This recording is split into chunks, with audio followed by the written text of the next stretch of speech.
Patay'ng lawas sa usa ka wa pa mailing nga lalaki nabangalan nga nagutaw-utaw sa kadagatan sa Mactan Channel. Tanghaga alang sa kapulisan kung ang maong lalaki maubang ilang nakita sa CCTV kagabi, maubang susamang lalaki nga nagutaw-utaw nga wa nay kinabuhi. Si Luan Mirondina adunay live update. May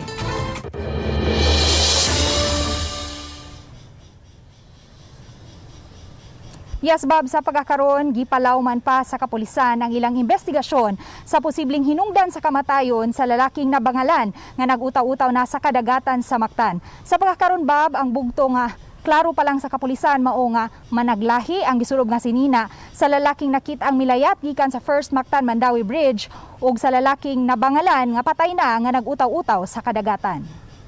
Nagtubok lang siya. Alas 7 ganihang buntag, napalgan sa usa ka mananagat ang patayng lawas ni ining usa ka wa mailhing lalaki nga nagpautaw-utaw na sa dagat sa may barangay Paho. Gibanabanang ana sa 5'2" ang height ni ini, chubby ug dulan sa 30 ang pangidaron. Bugtong itom nga swimming trunks lang ang gisulob ni ini.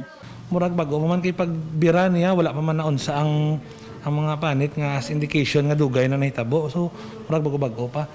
Nga pag tanaw na to nang utana sa area kung naay nakaila niya, so wala pa joy nakaila jud sa identity sa biktima. Gibutyag ni Police Master Sergeant Rudy Hanagap, investigator sa Police Station 3, nga alas 11:50 kagabi nakuhaan sa CCTV camera sa First Mactan Mandawi Bridge kining usa ka lalaki nga nagsulob og yellow nga t-shirt, mao nga karsones ug nagsling bag nga naglakaw sa bridge. Apan nabantayang mibalik kini sa agi nga daw may gihuwat samtang nanigarilyo.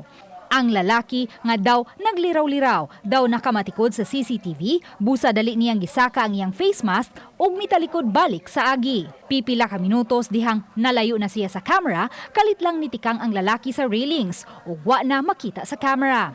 Pipila ka minutos nangabot ang mga pulis og tanod apan wa na makit-i ang maong lalaki. I-compare na to ang bayhon sa katong nakitaan sa CCTV o katong natagak sa ubos.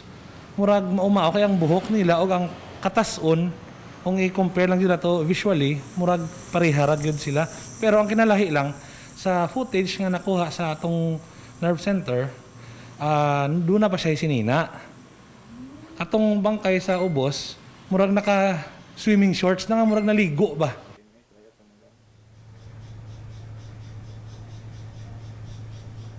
Bob, karon lang yung hapon nailhan na ang identity sa patayng lawas sa lalaki nga nabangalan sa kadagatan sa Mactan. Giila siya nga si Lemuel S. Mendi, 21 anyos, taga Lagtang, Talisay. Sa pagkakaroon, Bob, wala pa masayri sa kapulisan kung unsay hinungdan sa kamatayon ni ini tungod kay ning mga gutlua. Padayon pa nilang gihinabi ang ginikanan ni ini nga anaa karon sa punerarya ug kun nganong naabot ang iyang patayng lawas didto sa Mactan. Wa pa sab masayri kun mao ba kining lalakiha ang nakitaan sa CCTV. Bob?